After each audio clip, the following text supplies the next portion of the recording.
زنا کے اسباب اتنے پیدا ہو چکے ہیں کہ جس کے اوپر ہم جتنا بھی ماتم کریں کم ہے. 10 اور 12 سال کی لڑکیاں موبائل استعمال کر رہی ہیں. اب تو آن لائن پڑھائی کے نام پر بڑی آسانی سے ان کے ماں باپ بھی دے دیتے ہیں. موبائل کا استعمال وہ اس 1 سال کے لاک ڈاؤن میں اتنا سیکھ گئی ہیں کہ ان کو جو جیو کی طرف سے اور ایئرٹیل کی طرف سے ملنے والی 1 GB 1.5 GB ان کو پورے دن استعمال کرنا ہے. پھر رات کی تاریکی اور اندھیرے میں ماں باپ جب سو جاتے ہیں تب آپ کی بیٹی پڑھنے کے بہانے الگ روم میں جاتی ہے اور پھر وہ کیا کیا دیکھا جا رہا ہے وہ سب بتانے کی ضرورت نہیں ہے. آج صورتحال یہ ہو چکی ہے کہ مہاراشٹر کے ناگپور کے اندر باقاعدہ یہ میٹنگیں ہو چکی ہیں کہ کس طریقے سے مسلمانوں کی لڑکیوں کو اپنے گھر کی بہو بنایا جائے. کالجز میں آفسوں میں ویکینسی کے نام پر کتنی جگہ خالی ہے لیڈیز کی اور الپ سنکھیک لوگوں کے لیے. مسلمان بیچارے بھرمار لگائے ہوئے ہیں فلاں کالج میں ہماری بیٹی کا ایڈمیشن ہو جائے گا, جگہ خالی ہے, اور اقلیت کے لیے جگہ خالی ہے.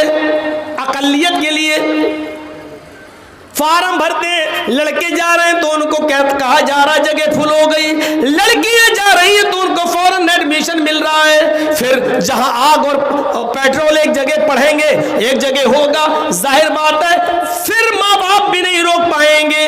اور کتنی کورٹ میرجیں ہو رہی ہیں مہاراشٹر کے اندر, آپ کچھ نہیں کر سکتے کیونکہ آپ کی بیٹی 18 سال سے اوپر کی ہو چکی ہے اور کورٹ یہ کہہ کر نکاح کر رہا ہے کہ لڑکی کو پوری آزادی ہے اپنا ہم سفر چننے کی. میرے بھائیوں, یہ سب کچھ اسی موبائل کی دین ہے. اسی نے زناکاری کے سارے اسباب اور راستے کھول دیے جو آج ہم نے اپنی بیٹیوں کے ہاتھ میں دے رکھا ہے. یہاں سن سب رہے ہیں لیکن کسی ایک کی مجال ایسی نہیں کہ سننے کے بعد جائے اور اپنی بیٹیوں کے ہاتھ سے موبائل چھینے کہ میری بیٹی تمہیں موبائل کی کیا ضرورت ہے, تم تو میرے گھر کی زینت ہو, تم تو میرے جگر کا ٹکڑا ہو, تم کسی اپنی سہیلی سے بات کرنا ہے تو میرے موبائل سے بات کر لو, لیکن میری بیٹی تم موبائل کیوں رکھو گی, تم موبائل کیوں چلاؤ گی. آج کسی باپ کے اندر اتنی ہمت نہیں جو اپنی بیٹی سے یہ کہہ سکے.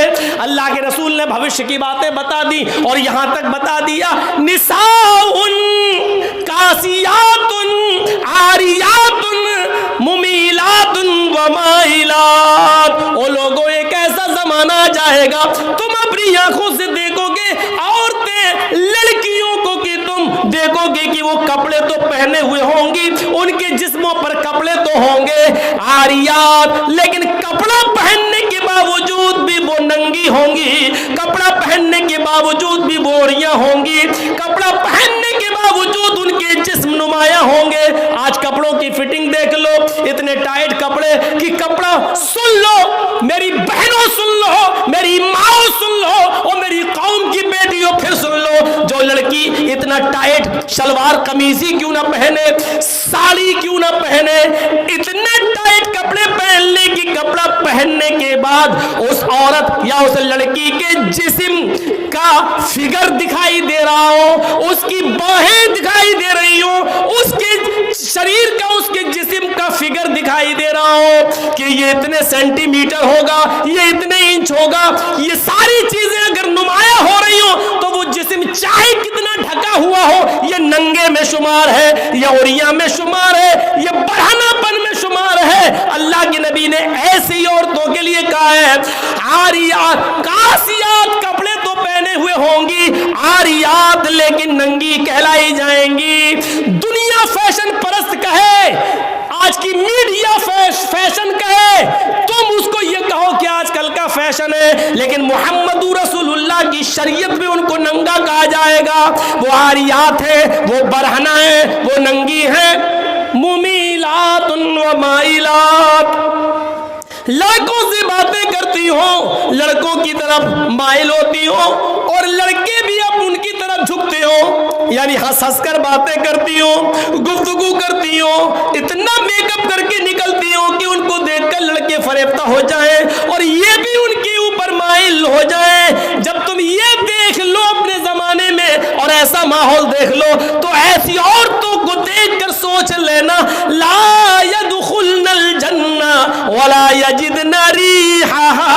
ایسی عورتیں جنت کے اندر داخل نہ ہوں گی. جنت تو دور, جنت کی خوشبو بھی نہیں ملے گی, جنت کی خوشبو سے بھی محروم ہو جائیں گی.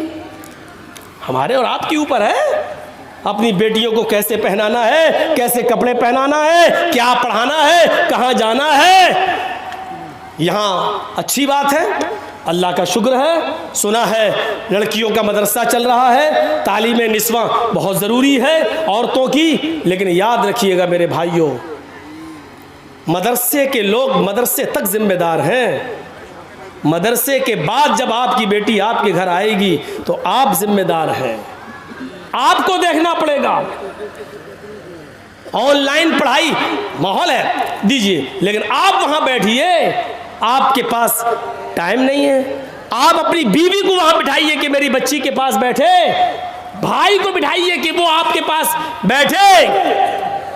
1 گھنٹہ 2 گھنٹہ کمرے میں بند ہو کر وہ پڑھ رہی ہے آن لائن, اور 2 گھنٹے کے بعد پھر پڑھائی ختم, پھر ہاں تھوڑا سا کام کر رہی ہوں. اب کیا کام کر رہی, میں یہ نہیں کہہ رہا ہوں بدگمانی کریے, لیکن یہ دروازے ہیں, دروازے, چور دروازے, چور.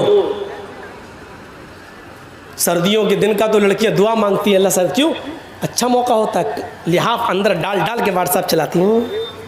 کون دیکھ رہا ہے, سردی ہے, ہماری بیٹی سو رہی ہے, اور پتہ چلا کہ اندر موبائل چل رہا, واٹس ایپ چل رہا ہے, گفتگو چل رہی ہے. ان چیزوں نے دروازے کھولے.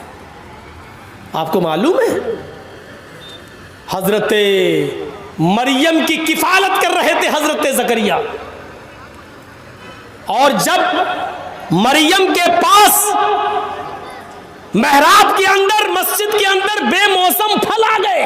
بے موسم پھل کا مطلب سمجھ رہے, سیب کا موسم نہیں سیب دیکھا, کیلے کا موسم نہیں کیلا دیکھا. کس نے, حضرت زکریا نے. سورہ مریم پڑھیے میرے بھائیوں. جیسے ہی حضرت زکریا نے مریم کے پاس بے موسم پھل دیکھے, یہ وہی مریم ہے جو اتنی پاک دامن ہے کہ جن کو ان کے کسی شوہر نے, کسی مرد نے نہیں چھوا. اللہ نے اسی مریم سے عیسیٰ کو پیدا کیا. یہ وہ مریم ہے جن کی پاک دامنی کا اعلان عرش والے نے, اللہ نے کیا ہے. یہ مریم ہے جن کی پاک دامنی کا اعلان اللہ نے کیا. لیکن ان کے پاس مسجد کے اندر جب بے موسم پھل دیکھے, زکریا نے, ان کی سرپرست نے جب بے موسم پھل دیکھے تو حضرت زکریا کو غصہ آیا.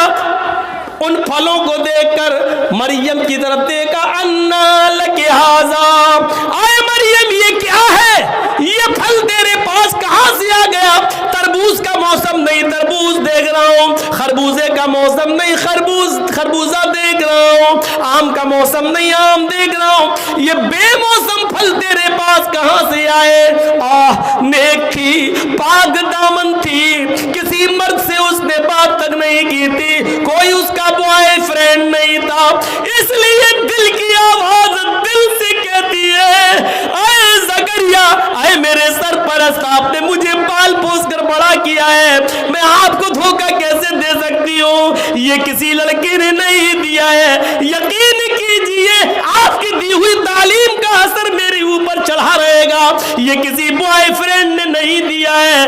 قالت هو من عند اللہ, چیخ کر کہتی ہے مریم, اے میرے سرپرست, یہ اللہ کی طرف سے آئے ہیں. یہ بے موسم پھل کوئی فرشتہ لایا ہے, کسی لڑکے کا اس میں کوئی ہاتھ نہیں. جب مریم کی کلاس لی جا سکتی ہے, جب اللہ کی اس نیک بندی کی کلاس لی جا سکتی ہے, اور اس کا سرپرست بے موسم پھل کے بارے میں مریم سے پوچھ سکتا ہے, تو آپ کو اپنی بیٹیوں پر کیسے بھروسہ ہو گیا ہے. کیسے سوال نہیں کرتے, یہ موبائل تیرے پاس کہاں سے آیا ہے.